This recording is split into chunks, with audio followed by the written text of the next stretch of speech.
This episode of Distraction is sponsored by Landmark College in beautiful Putney, Vermont, the college of choice for students who learn differently. Learn more about how we help students with ADHD succeed in college at lcdistraction.org.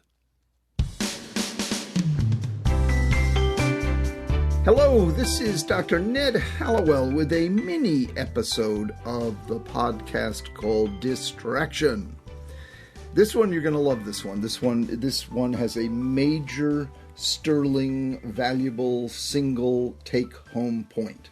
But I have to tease you before I give it to you, otherwise you won't listen. So you have to let me build it up a little bit. Neuroscience, they have a bunch of studies saying doing one thing, this one particular thing, makes you just as happy as eating 2,000 chocolate bars. Now, actually, that would make you sick, so I don't know why they think that's a measure of happiness. But however much happiness you get from a chocolate bar, and multiply that times 2,000, I don't think you'd be happy if you ate 2,000 chocolate bars. But take the happiness you get out of one chocolate bar, and then multiply that happiness by 2,000 times. It also gives you the same neurological boost as receiving $25,000. I don't know how they measured that either. There's little variables in there. The point is, it makes you really happy.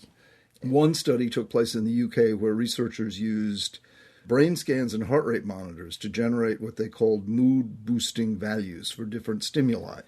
In other words, they had participants do look at or listen to different things and measured how happy it made them. And you can measure this in various electrophysiological ways. One thing trumped everything else. It emerged as giving participants the equivalent of the 2,000 chocolate bars again. But what was this magic stimulus? And then the study goes on to say it makes you feel good even if you're not feeling good in the moment.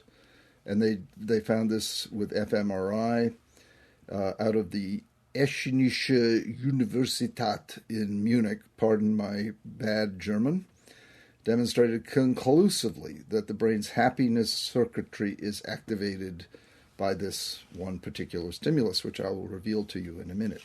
It's also a predictor of longevity, and a longitudinal study out of UC Berkeley. So what is this stimulus? If you haven't guessed already, this one simple thing that you can do to extend your life, make you feel happy, and just do all kinds of good things is, you got it, smile, smile, smile. You know, it's not hard to do.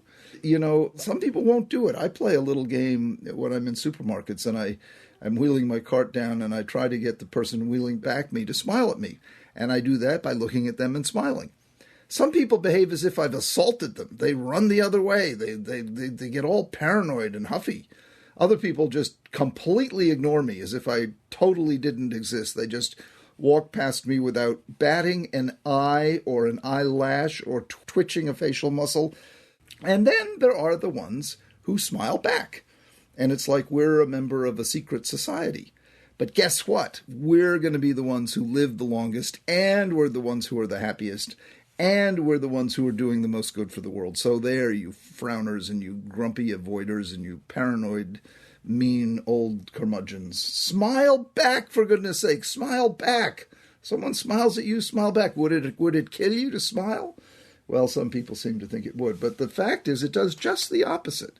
Smiling makes you feel good, makes you look good, and gives you a better marriage, you know, because if you smile at the person you're with, it doesn't even have to be married, just relationship, they're going to feel good about that. It's just that simple. Now, you know who are the best smilers in the world? The ones who do it most often? The ones who do it, according to one study, as many as 400 smiles a day? Children, of course, children. And I'd throw in dogs. Dogs smile, you know, they have their own way of smiling, but they smile. So, you know, the best people in the world, namely children, and the best animal in the world, namely a dog, they smile all the time. So take it to the bank, take it to work, take it to wherever you go. You always have it with you. Bring out that smile. Even if you're not feeling good, smile. It'll make you feel better. They actually will make you feel better. Stretching those muscles triggers hormones that and neurotransmitters and but special stuff in your bloodstream that will make you feel good. Smile, Smile. You don't need to know how to spell it. Just do it. Do it for yourself. Do it for the world around you. Don't think you're being a goofy, superficial fool. You're being a wise, wise person indeed. Go through your day and smile. This is Dr. Ned Hallowell with a big smile on his face, with this mini episode coming to an end of Distraction. Distraction is a production of Sounds Great Media. Our producer is the brilliant Sarah Guertin, and the podcast is recorded and edited by the slim and trim Pat Keogh.